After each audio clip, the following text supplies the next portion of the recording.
to Vitality Made Simple, the podcast that empowers you to feel better, look better, and to enjoy better relationships. You know, life is all about relationships. And I have a relationship person here today who I very much admire. Now, she is much more than relationships. She is super curious. She's super brave. Welcome, Dr. Royce Bargas. Thank you so much, Debbie. I'm really honored to be on your podcast. Oh, thank you. Dr. Bargas's curriculum vitae is so impressive. She is a board certified in internal medicine. She is a cardiac electrophysiologist. She is the only cardiologist certified by the Institute of Functional Medicine in Oklahoma. Now, that's a lot, and there's way more, but she's super energetic. She's always learning. She cares about patients. She started her practice in Oklahoma in 2010. She's avid outdoors person. She practices what she preaches. She's an amateur chef, and she's fully committed to the relationships in her life. Her husband, John, and her son, JT, are of utmost importance and priority. And I so respect and appreciate that, because, you know, life is all about relationships. But Dr. Bargas also serves a lot. She gives a lot of community talks around town. She has served as the chair of the Oklahoma City Circle of Red. That is a heart disease awareness program for women. And she uses the roots of her osteopathic education to really help her patients find the root cause. She's constantly getting educated. She's constantly looking for referrals, people that she can trust, other functionally minded healthcare workers. She always has her patients' best at heart. So, Dr. Bargas, you're amazing to me. I mean, a cardiologist, a young and beautiful cardiologist. You're amazing. How did your cardiology training inspire you to seek functional medicine training? Well, it didn't. Short answer to a long question, I guess. My cardiology training was very, conventional. I trained in electrophysiology. It was very focused training and patient care. But my training as an osteopath, which is fundamentally a more holistic approach to medicine than allopathic medicine, it's very focused on the health, and that the body is self-regulating, and that if you give the body what it needs, it'll ultimately heal itself. Well, that is kind of just on the back burner for me through all of my specialty and subspecialty training, because when I came out of training, I was very subspecialized. In fact, I was famous for saying, that's not my organ, whenever a patient would that's opposite me, now, well, isn't what it? about like this hip pain? And I'd be like, yeah, sorry, that's not my organ. Let's talk about those palpitations. So I became very focused, and I actually appreciated that, because I didn't have to kind of keep this global view. But then when I went into practice, through many roadblocks and things that occurred along the way, and situations and partnerships and stuff, I just grew to be disgruntled with healthcare in general, which is really chronic disease care. It's not about the health of the patient. And I wanted to spend more time with my patient, all the while being told I was spending too much time with the patient and I needed to do more procedures. And even at sometimes, unfortunately, encouraged to do unindicated procedures, which ultimately was kind of my final straw, to where I was just like, I can't do this anymore. I need to take a different focus. And so that's when I stepped away from the employed model and went out on my own. And through that, I made other relationships and connections.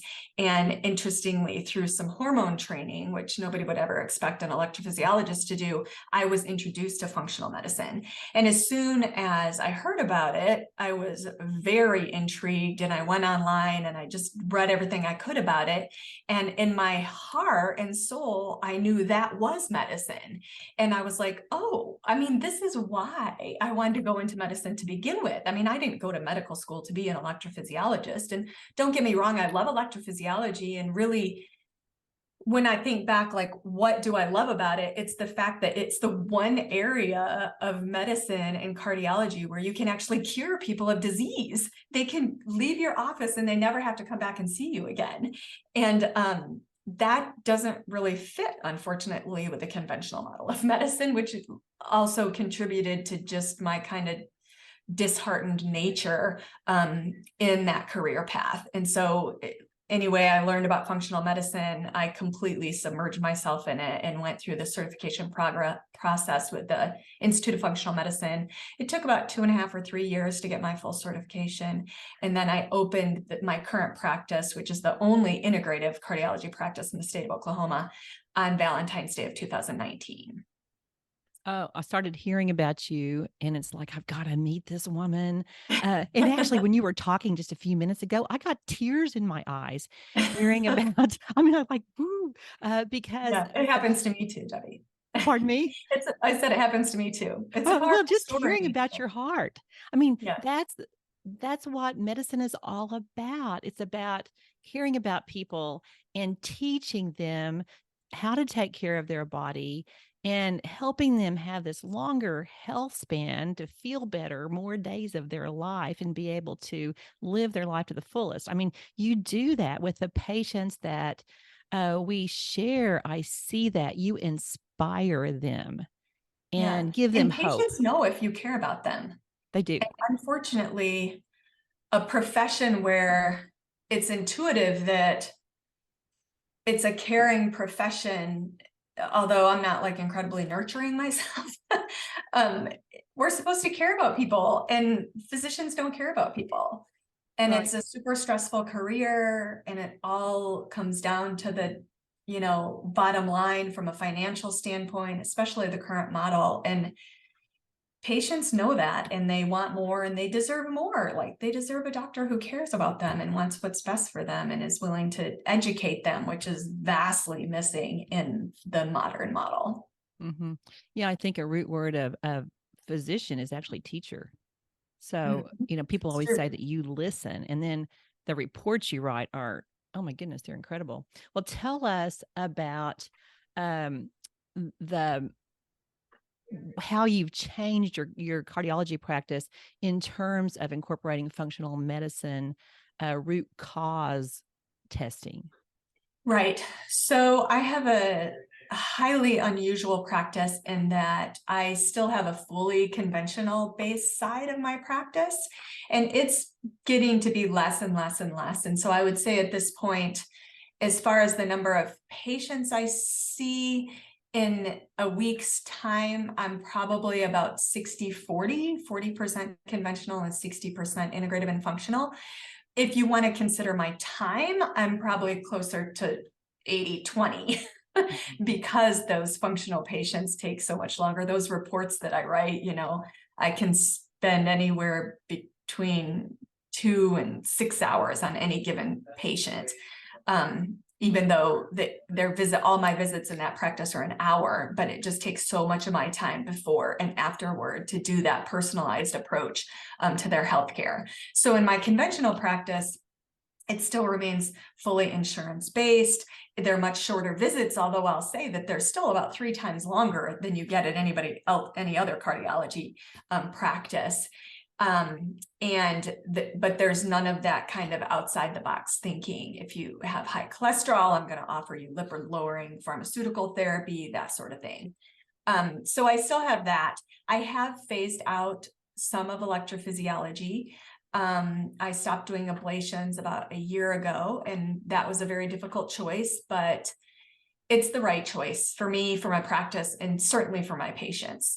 If you need an ablation, you want somebody who's doing several per week, not once in a while doing an ablation. And so I just made that decision for my patients. It's best for me to step away from that. So then in my functional side of things, again, visits are much longer. There is a deep dive into their history and what testing they have done. Their initial visit with me alone is an hour. It's not uncommon for somebody to be in my office for 2 hours because we do biometrics on everybody. We do a comprehensive intake of their, medications, medication reconciliation. And then I do a full functional and nutritional exam. And then we spend the rest of the time really talking about their history. And a really important part of functional medicine is to tell patients their story. And that can be incredibly powerful. And what's really helpful to my patients is that I tell them everything that's gone on with them from the records that I've obtained and reviewed. And it is a rare exception that a patient's not like, oh, nobody ever told me that. I'll be like, oh, well, here it shows that you have heart failure. And they'll be like, what? Because in conventional medicine, you have 5 minutes with them and you don't have time to even define heart failure for them. All you can do is say, well, goal-directed medical therapy says that now you have this label, you need these 5 drugs. Here's your prescription. I'll see you in 3 months. And so I really help them by saying, you had this heart attack. This is the artery that was stented. I'll show them pictures now that you have the stent, this and this and this. And, it's just super helpful for them to understand their disease process. And then, of course, a big part of it also is, and this is how we're going to move forward together. So that is just very, very different. And it's been a huge change. It's hard. I have to wear 2 hats because in one patient interview, I literally have to walk in and be like, you need atorvastatin. And in the next room, I have to walk in and be like, I want you to stop this atorvastatin. So it is difficult. And obviously there's a lot of carryover in the conventional side of things as well, but I just cannot take the time to do the education.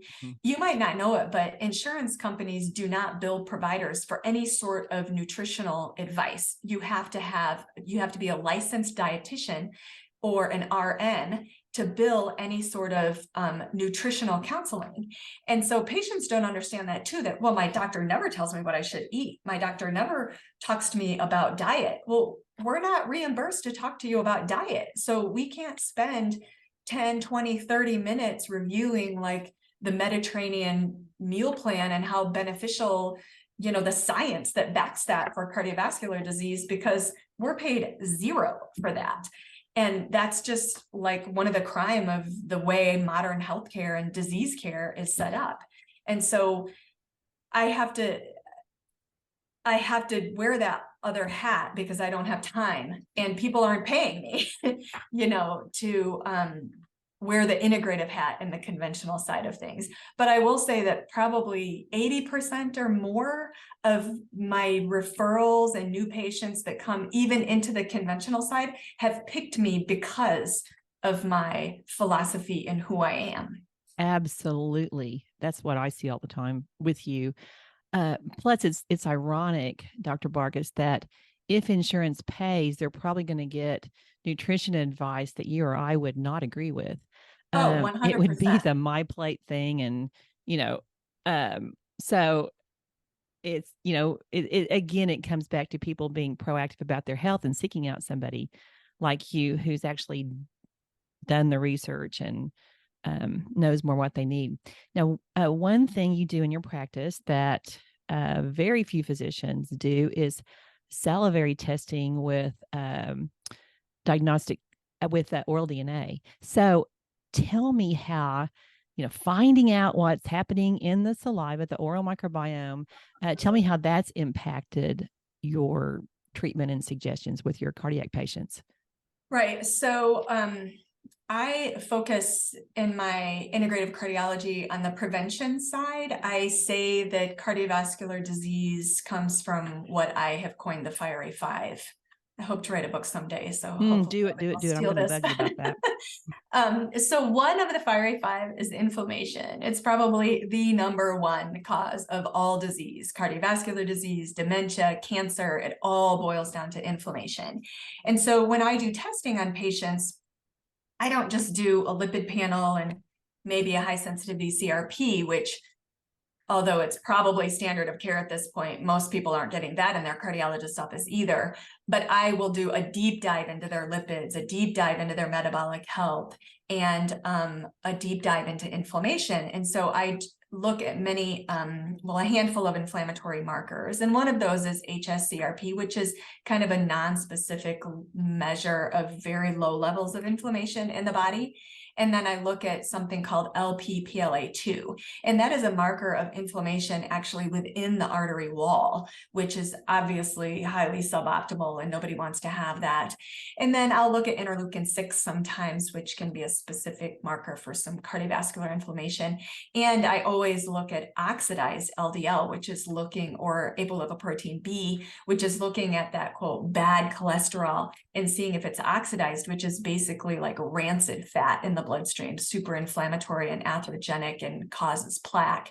And so what I learned actually through my dementia prevention and reversal training with Dr. Bredesen is that's where it first came to my knowledge that, that the oral cavity is a very common source of inflammation. And so I wish I could do oral DNA testing in all my patients, because I suspect that I would really find a lot of oral inflammation. And you're actually the one who taught me about the oral DNA test. And so I'm grateful for that and all your efforts and cooperating with you, because when I get the oral DNA test and it's very abnormal, I'm basically like, well, I'm not a dentist, but this is very clearly a problem, and you have to go see this periodontist to get this fixed because it very might be causing this problem. And so through my RECODE training, I learned that a very common cause of persistently elevated Lp(PLA2) is these inflammatory pathogens in the mouth.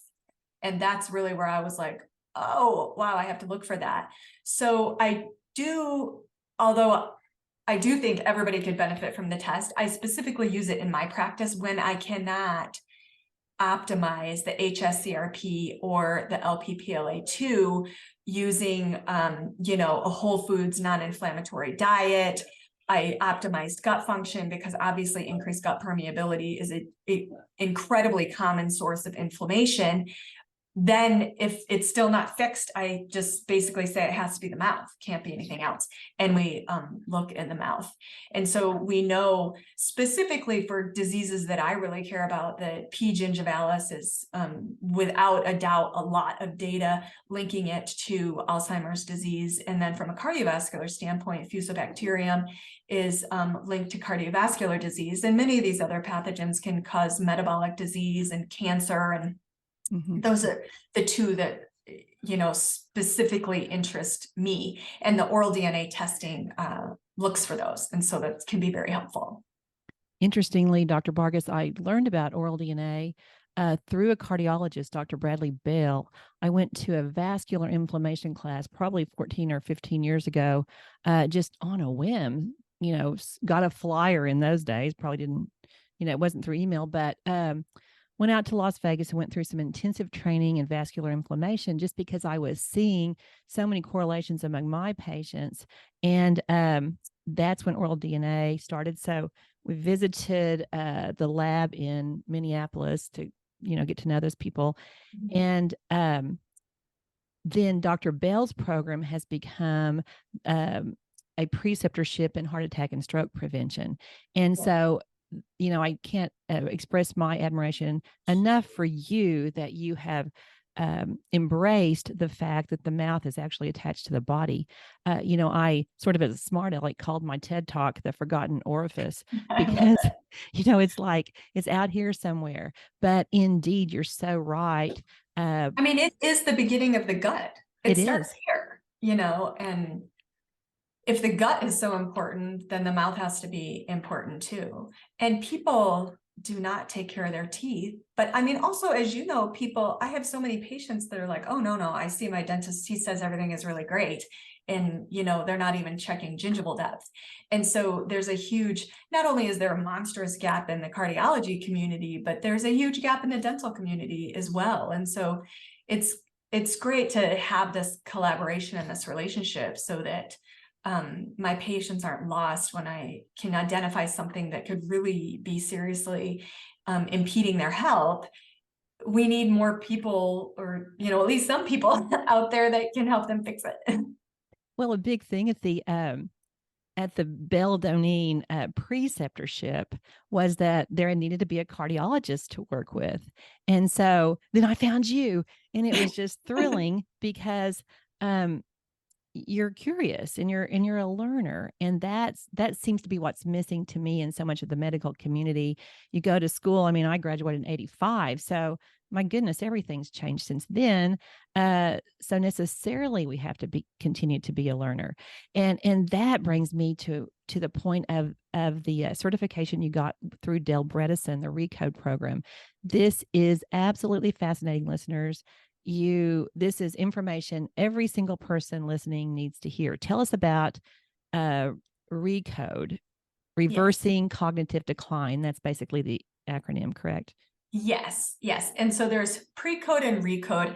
It's really one big program. So pre-code is prevention of cognitive decline, and it's a little bit of a less intensive program because, prevention is key. You can never start too early when it comes to protecting your cognitive health. And once you've developed some level of cognitive decline, it becomes much harder to reverse that. So Dale Bredesen is a neurologist who has basically dedicated his whole career to studying Alzheimer's and cognitive decline and finding ways to reverse it or prevent it. And so his first book, I think it was his first book, called The End of Alzheimer's, was really earth-shattering in the space of dementia, cognitive decline, and Alzheimer's. And he's since published several books. But the RECODE program is basically a really intensive program that clients enter into to optimize their cognitive health. And he likens dementia as a roof with, I think he's up to 37 holes. And everybody wonders, well, can I just take Aricept or Namenda, these drugs, or God help us, the new amyloid antibody, and improve my cognition? And these medicines may slow progression a little bit, but there's been over 250 drugs studied for cognitive decline, and none of them have reversed cognitive decline. And that's because they might plug one of the 37 holes. And so through the RECODE program, it's a very intensive investigation with a lot of different labs to identify the holes. And it's a huge lifestyle program that somebody enters into, changing their diet. The brain needs fat for fuel, and sugar is very, very toxic to neurons, the cells in the brain. And so there's a very comprehensive meal plan. Other factors that are just really paramount to our cognition are things like sleep, exercise. Exercise actually increases BDNF, which is this neurotropic growth factor. It's like fertilizer for the brain, and exercise increases that more than anything else we can do in our life, more than any pill we could ever take. And so exercise is a big part of the program. And then stress resiliency practices to improve heart rate variability and to improve like nerve growth in the brain. And then there's a lot of supplements involved, and to fix trophic loss, which is one of the issues that lead to this. So basically, we do this huge investigation to kind of identify all the holes, and people get this very comprehensive lifestyle prescription. And it includes brain training, which is kind of exercise for the brain. And there's so many resources on the platform. So the online platform is actually called Apollo Health, and the website is ApolloCo, APOLLOCO. I can't remember if it's .org or .com. I think it's .com. I'll link an article, Dr. Bargas, in the show notes. There's a really good study from 2021. Dale Bredesen's one of the authors, called RECODE, a personalized, targeted, multifactorial therapeutic program for reversal of cognitive decline. And it explains a whole lot of it. But in the show notes today, I'll put that in for you. He also just published this year his patient data. I can't remember what that is either, but I can get you the article afterward, where he published for the first time, like the actual hard outcomes where people's cognition stabilized and improved on the program. And so that was just published in February of 2023, I think. Which is really just earth-shattering for just for that community. And Alzheimer's is hard because we probably all know somebody who has had it. It's the 7th leading cause of disease worldwide. And people just feel helpless. And even people that don't have cognitive decline, if their parent died of Alzheimer's, they're just like, well, there's nothing I can do. And so they don't want to do testing, like genetic testing, to test their ApoE status, which is a very easy test and can be very helpful as far as guiding you in your decisions as you move forward. It does not have to be a helpless disease. There are a lot of things that we can do to prevent it. And Dr. Bredesen's program is definitely the leaders. They're at the forefront of really at the door of reversing or more importantly, just preventing cognitive decline in general. Oh, it's so exciting because people seem to say want to ignore it. If somebody starts to have some memory problems, they're like, oh, I'm just getting old. They don't see the hope until they know about this program that you offer, the hope of, oh, wait, I don't have to be this way. And I tell people, I'm pushing 65, and I tell people when they, like in my friend group, they're like, oh, I'm just getting old. I'm like, no, I rebuke that statement. That is not truth. And because we all know these super sharp people who are 90, and that's what we want to be. Yeah. And so to have hope, to know there's a program, there's a reason, but it's not a genetic inevitability that you have to accept. Your genes are not your destiny, is what I tell my patients. Exactly. Genes are not your destiny. Information is power. Yes. It's not debilitating. And when they see things on paper, I think people own it better. Say even the saliva test, when they say, oh, I've been going to the dentist every 6 months and they tell me everything looks great. And I tell them, well, we test, we don't guess. We see objective information here. And you have to know when you go to the dentist, you're sort of graded on the curve, Yeah. And when you have that red bar of P. gingivalis way up here, and you tell somebody this causes dementia, they're a little bit more motivated to do something about it. Yeah, we can deal with it. And so I think people are much more inclined to take action, take responsibility, make the changes they need, and even start thinking differently. What have you seen in your practice, Dr. Bargas, about how mindset's affecting all of this? You mean people being motivated to change, or changes in cognition on the program? I mean, like when they know that it's possible to change. Oh, right. How, what have you seen in terms of that impacting their progress? Yes. So, I mean, my patients in general, Debbie, there's a lot of selection bias because they're motivated or they wouldn't be in my office. Good point. And I don't really address any of this in my conventional practice. And so if I were to want to look at a subset of patients that might not be motivated or might not have the right mindset, and to see if I could change their mindset, I don't have the time or the resources to do that in my conventional practice. So everybody who comes to me is somewhat motivated. But I offer ApoE testing to pretty much everybody in my conventional side. And I will specifically talk to them about cognitive decline if they've had a parent or a sibling that has had cognitive decline. And so I have this one patient that comes to mind, and she, we just found that she had ApoE4 in her testing. And I was like, well, you know, you're 60 something now, and I really think that you need to look into pre-code and getting in here and getting started early before you have any element of cognitive decline. Well, she went to the website, and Dr. Bredesen has made this like CQ assessment. And so it's like your IQ, but for cognition. And it's this like 15-minute quick test you can take at the Apollo Health website. And she did that, and she scored really low.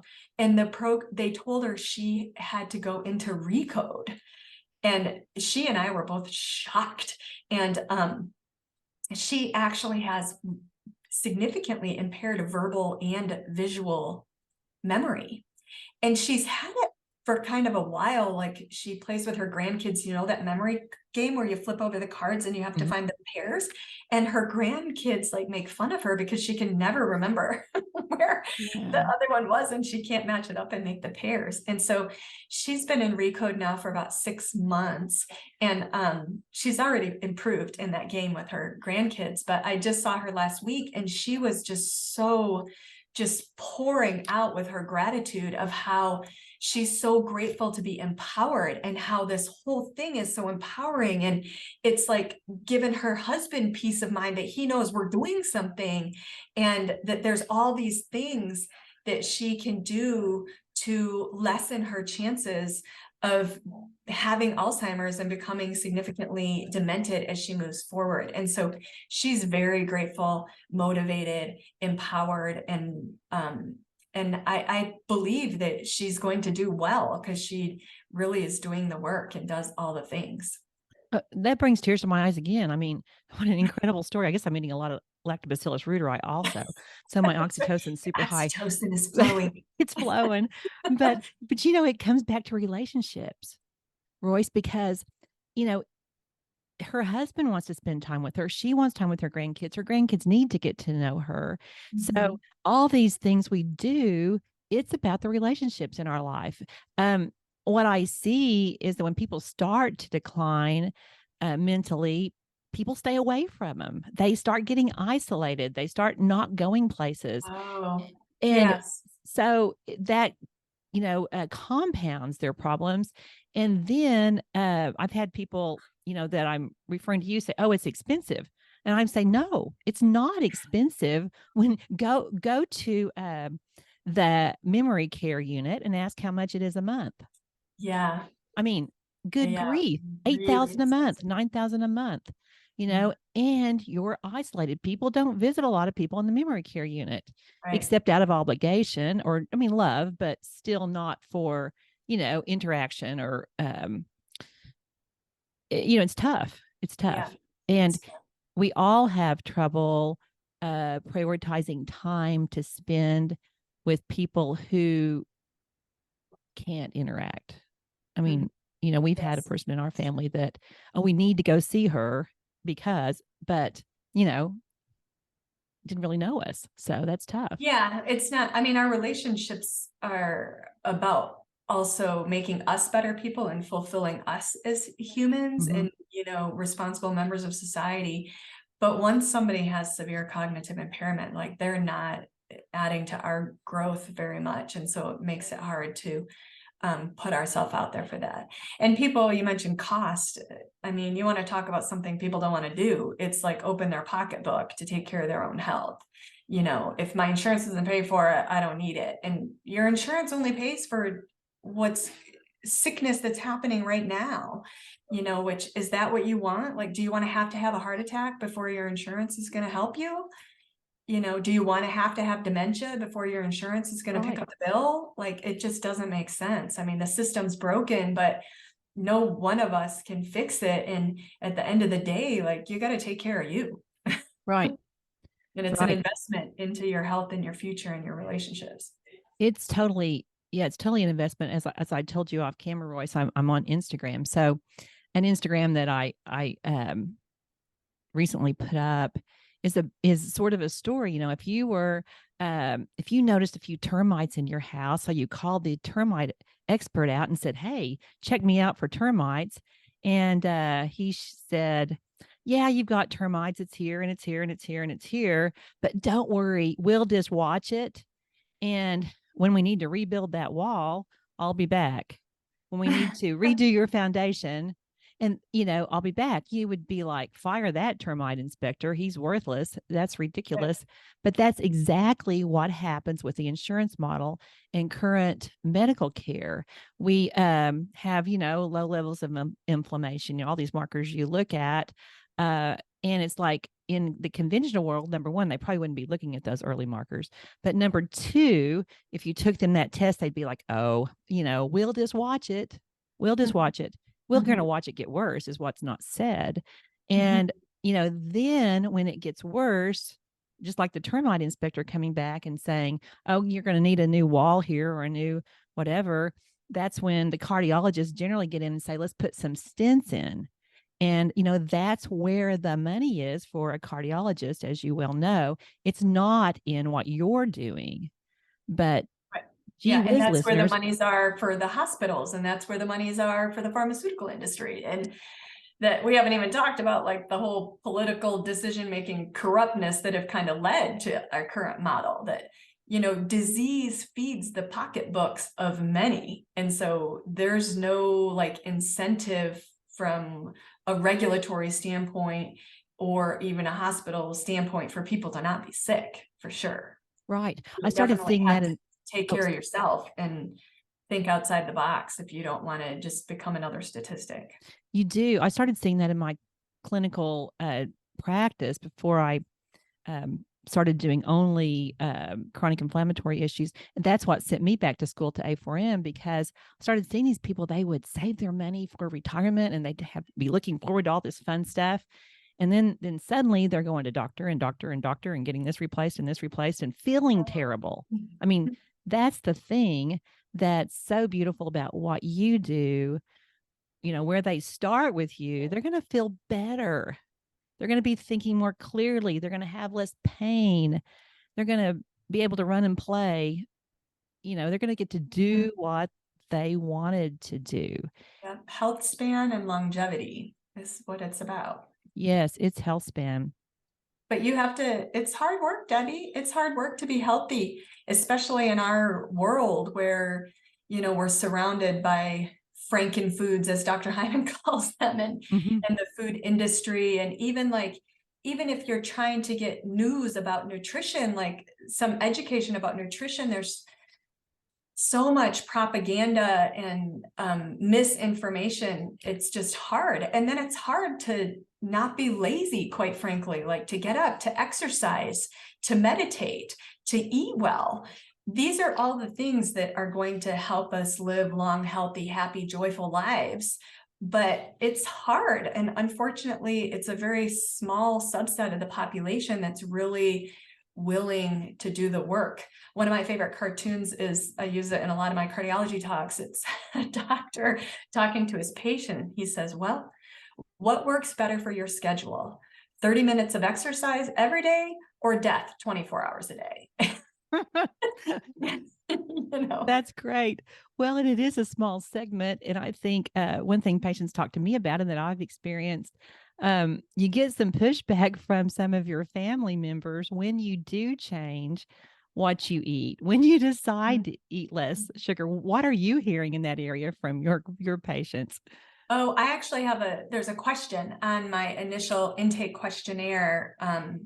It's if you printed this PDF, it's 22 pages long, my intake questionnaire for a new patient. So inclusive. And it talks about food and kind of like barriers to eating well. And one of the answers is, my family aren't interested in healthy eating. And like, it's an exception to the rule that a patient doesn't check that they're, if everybody else in your house wants to eat junk, and worse yet, if other people in your house are bringing junk into the house, it's just a huge barrier to improving nutrition. The good news is that there's so much, we are what we eat, and there's so much change that can occur with nutritional change, that you really, if you can get people to make the change, even for 3 or 4 weeks, they'll feel so much better giving up sugar and processed food after they maybe get through their keto flu. Ultimately, like, they think clearer, they have more energy, they feel like exercising. And if you can get them to that spot, then you've had a little bit of breakthrough to instigate change moving forward. So I know you say in your talks that food is the biggest change. So why do you tell somebody, like, what's their start somewhere when they come to see you, for in terms of, some basic changes in their eating? Right. Well, Sue, my health coach, is obviously very integral He's in getting them awesome. to make changes. And it's, you know, tiny habits is a strategy she uses, where you just ask them, well, what can you change? Because I give them this big, huge meal plan because, they've paid to see me, they're getting this huge lifestyle prescription. And so I tell them what I want them to eat, what I don't want them to eat, when I want them to eat, when I want them to not eat, and so my prescription is actually very overwhelming. And so I encourage them to take advantage of the health coaching so that they can step back and say, I mean, maybe it's as little as pushing breakfast for an hour in the morning as part of your time restricted eating, because everybody can't do everything all at once, and it's going to be different for each person. And so maybe it is that, leaving an hour between what you eat at night and going to bed, and then a couple weeks later you expand that so you're not eating for 2 to 3 hours before bedtime. Or maybe you can't do that, and so I ask them, well, can you wait an hour when you wake up in the morning before you consume any calories? Maybe it's soda. So soda is the worst, and it's always what I ask people to give up. And so if they drink soda, then that's usually my first thing. You got to cut by 1 soda a day for a week, and then another soda a day for a week, until your soda is a very rare indulgence, if ever. It's hard, but you can't change it all at once. When you do the elimination diet, which is very therapeutic and educational, it's very drastic. There's a lead-in period where you go through your pantry and you take it all out, you get it all out of your fridge, and on day 1, it's go time, and you're eliminating all this stuff. I love the elimination diet. It's like a huge therapeutic tool in functional medicine, but it's hard. It definitely takes a health coach to hold your hand through it. Yeah, it's a big deal, but it does give people a lot of information. Really great. Super helpful. So how can people find you? You have so much to offer, and I'm going to be lighting the fire under you for this awesome book. It's a great idea. It's a great name. How can they engage with you? Right. So we are on social media. My practice is called Bargas Wellness. So that's B like boy, ARGAS wellness.com. And I do have a Facebook page on that same name and an Instagram page. And my website has a lot of information about the practice. We do put out a free monthly newsletter where there's a little, usually tidbit of some sort of education regarding health span, longevity, changes you can make, misconceptions in the cardiovascular field or dementia realm, that sort of thing. We do a lot about gut health. My health coach usually has a little, like, the coach's corner, and she teaches people a lot of good stuff there. And so my website is bargaswellness.com, and you just click on one link, sign up for my free newsletter, and that comes out every month. So that's a really great way to connect. I do provide actually free 10-minute discovery calls, which is a really great resource for people. So if somebody's wondering, after they kind of get all the logistics and administrative information about how the practice works, how much it costs, what's involved, if they still wonder, because it is an investment into their health, can I really help them? Then I do these 10-minute discovery calls where I just talk to you for 10 minutes about your history and what's going on and the concerns you have, and let you know, reassure you that, you know, I've treated that before, I've seen that before, that sort of thing, so that it's an opportunity for you to even talk to me and see if we kind of connect and can develop a relationship. It's worth proceeding with the practice. You can learn more about RECODE by going to apollohealthco.com. There's tons of resources in there about cognitive decline and what that program is about. I am the only RECODE 2.0 certified practitioner in the state of Oklahoma. So I'm happy to help people through that journey as well. And I have a YouTube channel. I have various videos on there that I've made before. I wish I could do more, but there is what there is, and I add one every once in a while. So Hey, people, you're amazing. Your energy is incredible. Dr. Bargas has a husband who's involved in her practice and a son who's busy being a teenager. sure. Yep, he'll be And 14 this month. yeah. So she's got a lot going, and again, I really respect how you prioritize relationships. I know you love to travel and do adventures. Tell us, what adventures you've been on, or what do you have planned before we close? Right. So we love to travel. In fact, our favorite gift to give our child for Christmas or his birthday is some sort of adventure. So we went to Brazil for a dear friend's wedding a couple of years ago, and that was super fun. And upcoming, we are planning a trip for a friend's 50th birthday to Vietnam over spring break. And so I can't wait. Another friend of our family actually lives there, and he is an adventure guide. Like, he works for this company that plans adventure tours, kayaking and hiking and stuff. And so that's currently what we are looking forward to next. Well, and that's a reason to stay healthy, stay active, stay strong, so that you can do those adventures. When the car slows down, you have to jump in.